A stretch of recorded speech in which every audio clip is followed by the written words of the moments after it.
Good morning all of you, how are you everyone. चलिए शुरू करते हैं आज की क्लास। आज की क्लास में हम पढ़ेंगे पहले प्राकृत संख्या। प्राकृत संख्या नेचुरल नंबर।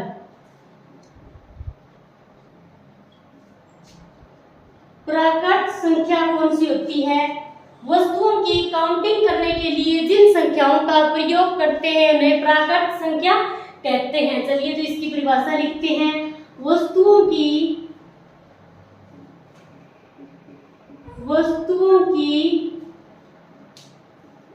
गिनती करने के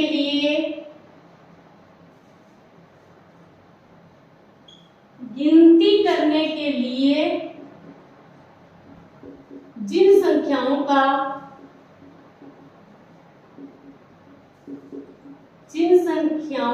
प्रयोग करते हैं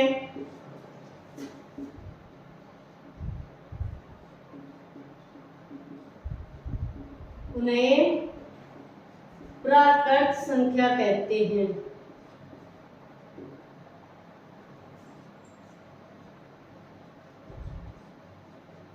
इसे n से प्रदर्शित करते हैं।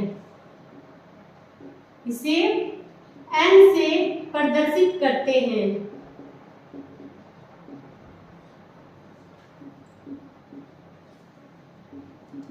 ये देखिए, वस्तुओं की काउंटिंग करने के लिए जिन संख्याओं का प्रयोग करते हैं। काउंटिंग कहां से शुरू होती है? हमारी काउंटिंग 1 से शुरू होती है। जैसे कि वे 4 बच्चे फुटबॉल खेल रहे हैं। बच्चे कितने हैं? 4। संख्या को प्रदर्शित किया है यहाँ पर, तो ये हमारी क्या होती है? प्राकृत संख्या। इसे n से प्रदर्शित करते हैं। ये 1 से शुरू होकर अनंत तक चलती है, तो ऐसी संख्या हमारी प्राकृत संख्या कहलाती है।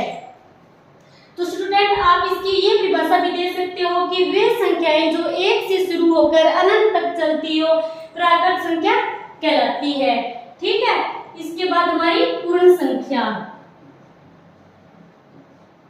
पूर्ण संख्या होल नंबर, इसे इंग्लिश में W से प्रदर्शित करते हैं। पूर्ण संख्या कौन सी होती है? यदि प्राकृत संख्याओं के समूह में शून्य को ऐड कर दिया जाए तो ऐसी संख्या पूर्ण संख्या कहलाती है। प्राकृत संख्या हमारी क्या है? 1 से शुरू होकर अनंत तक चली है, इसमें हम शून्य को ऐड कर देंगे तो पूर्ण संख्या की परिभाषा क्या हो जाएगी? वे संख्याएं जो शून्य से शुरू होकर अनंत तक चलती हो। चलिए इसकी परिभाषा लिखते हैं। यदि प्राकृत संख्याओं के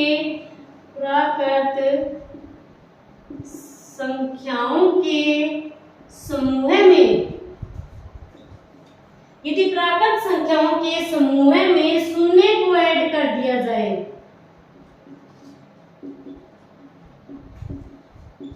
शून्य को शामिल कर दिया जाए तो प्राप्त संख्याओं के समूह को क्या कहेंगे? पूर्ण संख्या। प्राप्त संख्याओं के समूह को पूर्ण संख्या कहेंगे।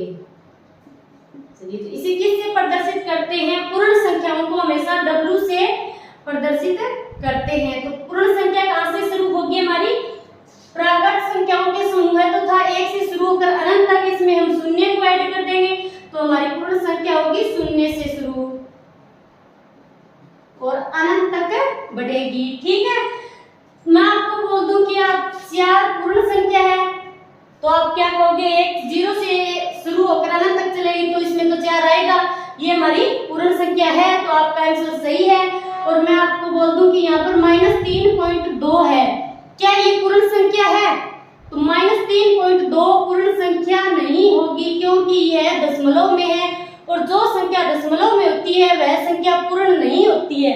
इस पूर्ण संख्या, इसके नाम से पता चलता है कि पूर्ण संख्या जो पूर्ण हो। ठीक है, ये क्लियर इतना। इसके बाद है हमारी पूर्णांक संख्या। चलिए अब देखते हैं पूर्णांक संख्या कौन सी होती है। देखिए, यदि पूर्ण संख्याओं के समूह में प्राकृत संख्याओं के ऋणात्मक मानों को ऐड कर दिया जाए तो ऐसी संख्याएं क्या कहलाती है? पूर्णांक संख्याएं कहलाती है। तो चलिए इसकी परिभाषा लिखते हैं। यदि पूर्ण संख्याओं के समूह में प्राकृत संख्याओं के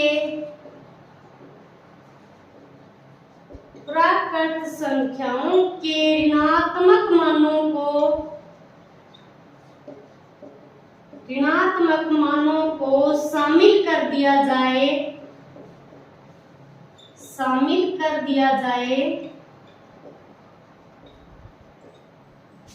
तो प्राप्त संख्या होगी पूर्णांक संख्या। ओके, चलिए तो कैसे शामिल करते हैं? पूर्ण संख्या हमारी क्या थी? पूर्ण संख्या थी कि यदि वे संख्याएं जो शून्य से शुरू होकर अनंत तक चलती हो। प्राकृत संख्या थी हमारी 1 से शुरू होकर अनंत तक चलती है। तो पूर्णांक संख्या की परिभाषा क्या कह रही है?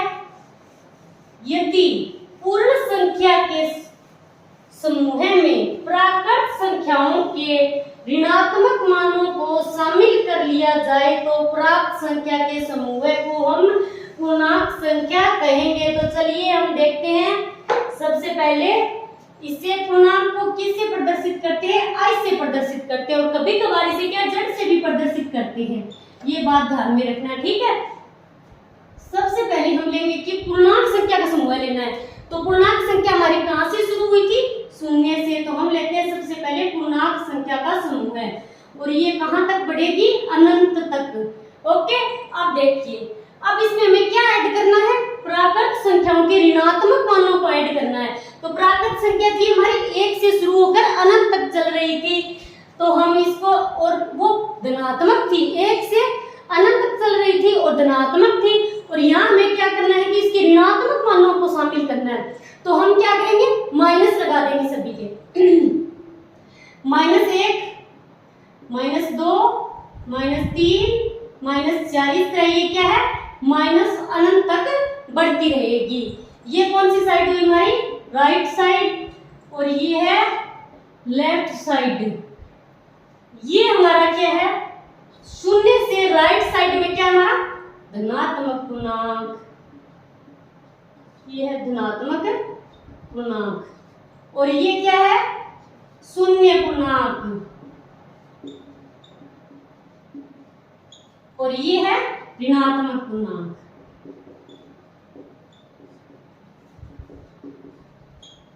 ओके, चलिए तो अब आप पूर्णांक संख्या की परिभाषा ये भी दे सकते हो कि वे संख्याएं जो शून्य से शुरू होकर राइट और लेफ्ट यानी दाएं और बाएं दोनों तरफ अनंत तक बढ़ती हो, धनात्मक और ऋणात्मक दोनों तरफ अनंत तक बढ़ती हो, तो ऐसी संख्या क्या कहलाती है? पूर्णांक संख्या कहलाती है। चलिए अब है इसके बाद हमारी प्रीमेय संख्या। प्रीमेय संख्या, प्रीमेय संख्या तो आप अच्छे से जानते होंगे,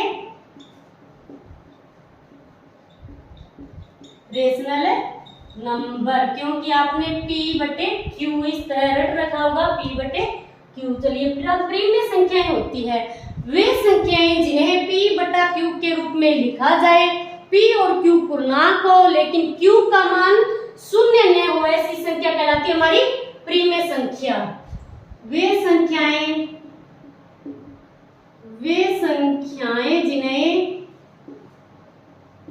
जिन्हें P/Q के रूप में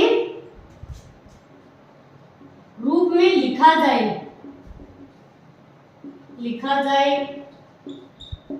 P और Q, P व Q पूर्णांक हो लेकिन Q does not equal to 0, लेकिन Q का मान शून्य न हो।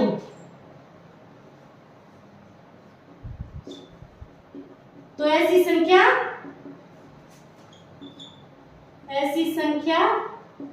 प्रीम्य संख्या कहलाती है।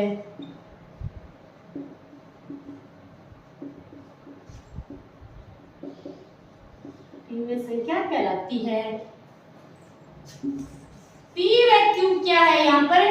P व Q पूर्णांक है, और पूर्णांक आप अच्छे से जानते हो कौन कौन से होते हैं, कौन सी संख्या अभी आपने पढ़ी है। पूर्णांक संख्या, पूर्णांक संख्या में धनात्मक पूर्णांक होते हैं, ऋणात्मक पूर्णांक भी होते हैं, और शून्य भी पूर्णांक होता है। तो देखिए P बटे Q यहाँ पर क्या है? हमारा पूर्णांक है। P बटे Q दोनों क्या है? पूर्णांक होने चाहिए।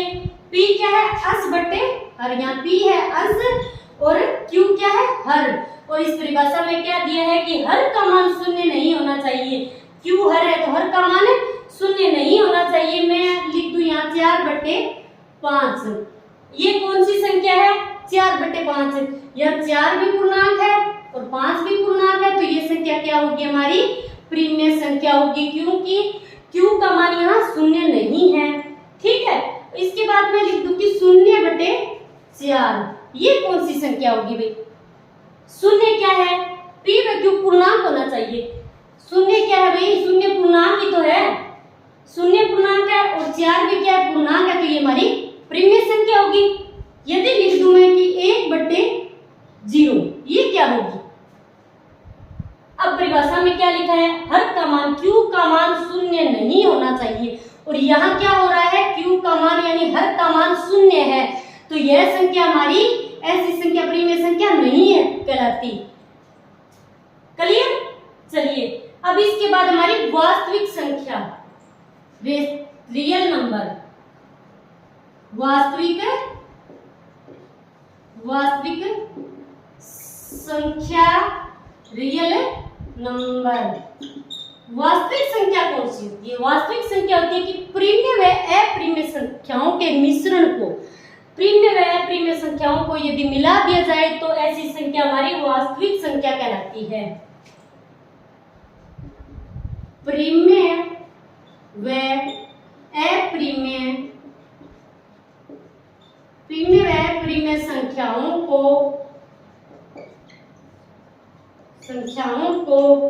मिला दिया जाए तो ऐसी संख्या वास्तविक संख्या कहलाती है। वास्तविक संख्या कहलाती है। चलिए इसके बाद रह गई हमारी अप्रीम्य संख्या। अप्रीम्य संख्या कौन सी होती है? प्रीम्य संख्या तो हमने पढ़ी लिया, P बट्टा Q के रूप में लिखी जाए। P व Q पूर्णांक हो लेकिन Q का मान शून्य न हो, तो ऐसी संख्या होती है हमारी प्रीम्य संख्या। और अप्रीम्य संख्या कौन सी होती है? अप्रीम्य संख्या, अप्रीम्य संख्या ऐसी संख्याएं जिन्हें P बट्टा Q के रूप में न लिखा जाए। ऐसी संख्या जिन्हें P बट्टा Q के रूप में नहीं लिखा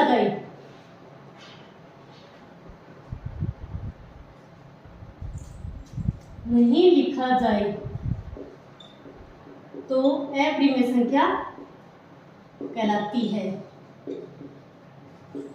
अप्रीम्य संख्या कहलाती है। ओके, चलिए अप्रीम्य संख्या का एग्जांपल।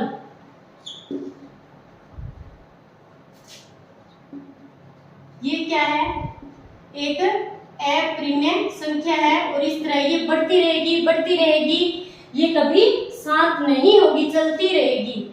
ये और इस √2 और √3 और पाई, ये सभी क्या है? अप्रीम्य संख्याओं के एग्जांपल है। चलिए ये परिभाषाएं हुई हमारी कंप्लीट। अब मैं आपको बता देती हूँ एक फॉर्मूला, फिर हम पढ़ेंगे प्रश्नावली 1.1 जिसमें वो काम आने वाला है, तो आप अच्छे से समझ लेना और याद भी कर लेना।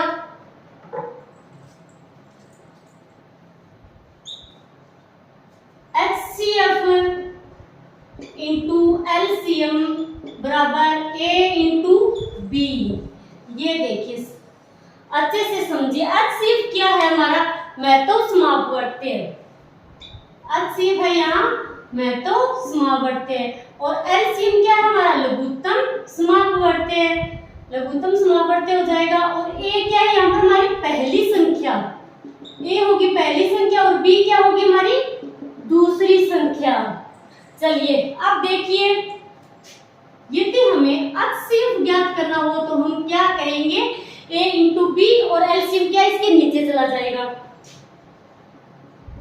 यदि हमें एचसीएफ ज्ञात करना हो तो इसका होगा फॉर्मूला ये, और यदि हमें करना हो एलसीएम ज्ञात तो क्या होगा, एचसीएफ नीचे चला जाएगा, ए इंटू बी बटे एचसीएफ।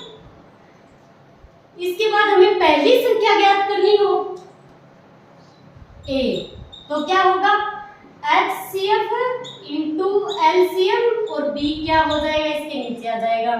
और 4 नंबर, यदि हमें दूसरी संख्या ज्ञात करनी हो, ठीक देखिए, तो बी ज्ञात करना हो हमें तो क्या होगा एचसीएफ इंटू एलसीएम बटे ए। आज के लिए इतना, थैंक्स।